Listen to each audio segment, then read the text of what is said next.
Hey guys, welcome back to Home Built by Jeff, and today I'm going to start making some strut braces for my old 911.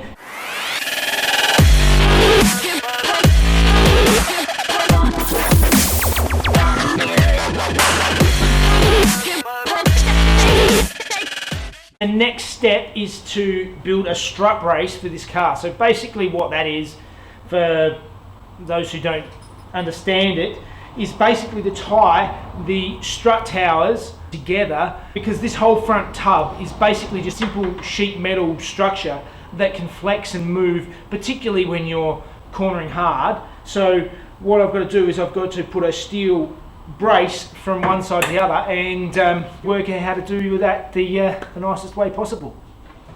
Alright, so what I've done is I've gone through and I've got some pieces of this square tubing that I've cut out a bit of a profile here and notched out the opposite side here and drilled a hole.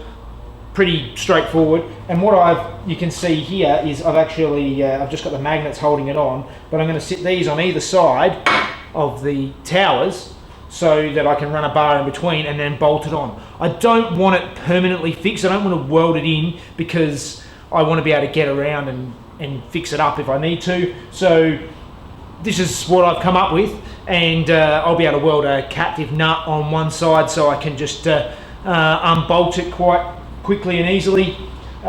So next step is to weld these in. Alright, now we have these pieces all tacked in.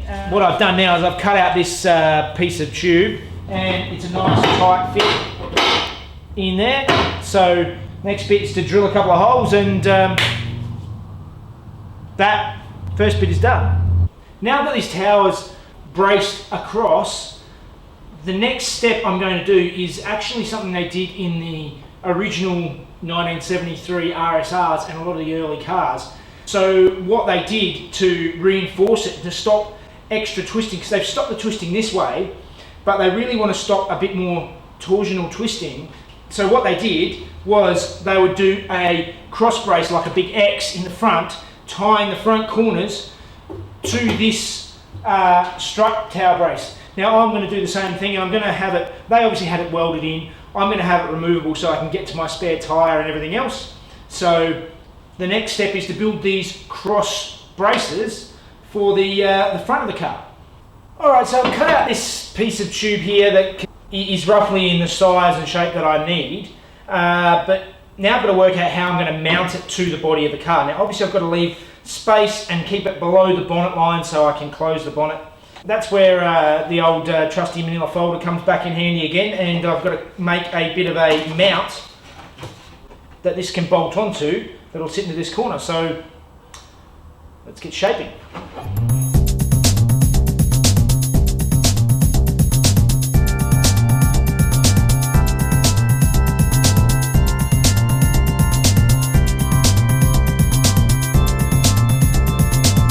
Alright, a couple of cardboard templates and a bit of bashing and shaping, and I've got these two little pieces of 3mm steel plate that now fit nicely into these corners, so I can actually weld these into either side, and that little plate will hold my bar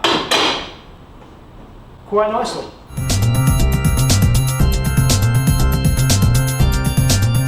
Alright guys, well it turns out my brilliant plan was not so brilliant after all. Basically, my original thought was I'd cut this off nicely on an angle, I'd drill a hole through here and have a captive nut under there, and I can just bolt it on. It has a nice neat looking end on it. But after just quickly thinking about it and trial fitting the bonnet, I've realised that there is no real room to go on top of these tabs. The bonnet fits over the top just. So I may even need to drill a little hole in the bonnet to recess these nuts into, so the bonnet will close properly, but I'm not too worried about that. But I don't actually want to notch out the bonnet and refiberglass and all the rest of it in the framework of the bonnet, because it's just too much work.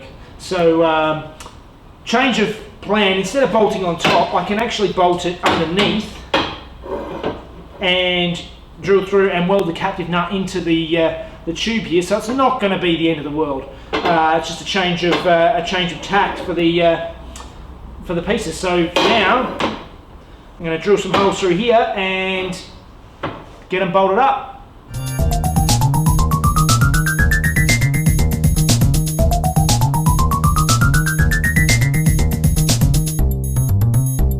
Alright, so with my change of tack, basically you saw I cut off the end of the tube and just welded another flat piece on, so I get a nice flat, strong connection there. And so just sit this on.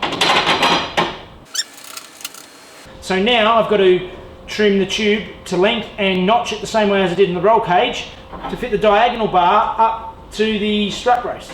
I've got to go through and start marking this the same as I marked it on the roll cage. So I need to work out where I'm going to place it, and that's about the right spot. So I'll work out my throat line. So let's go and cut this out and notch it up, and hopefully it'll fit nicely.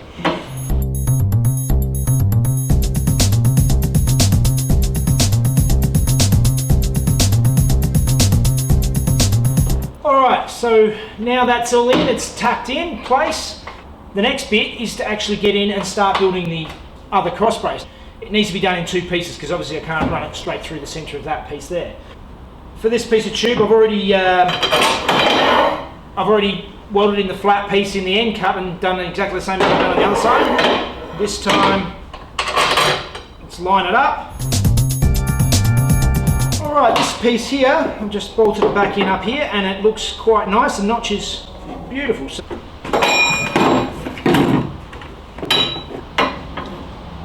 okay, so now I've notched that end. I just need to mark the notch for this end.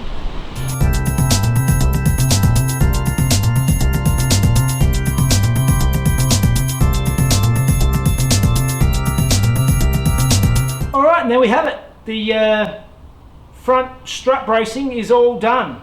Definitely not the greatest welds that I've ever done, and I'm far from the greatest welder anyway, but yeah, I think that's going to do the job anyway and keep the car nice and stiff and firm. So now I have to get into the back and do the rear strut bracing. Okay, now on the original 1973 RSRs, the way they braced the factory strut towers was they actually built some gussets basically in either side of the strut towers on both sides. So that's what I'm going to do on this. Alright, now back with a manila folder and some scissors and we'll start making up some bracing.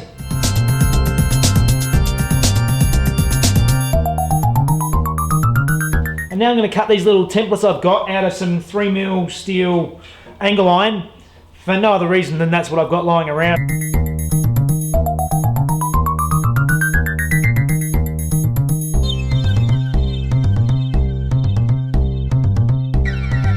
Alright, as you can see, they're all ready to be tacked into place. So if I was smart, I'd actually pull the shocks out first, but I'm not that smart and I really can't be bothered. So fingers crossed I don't blow up a shock absorber, but let's weld them in.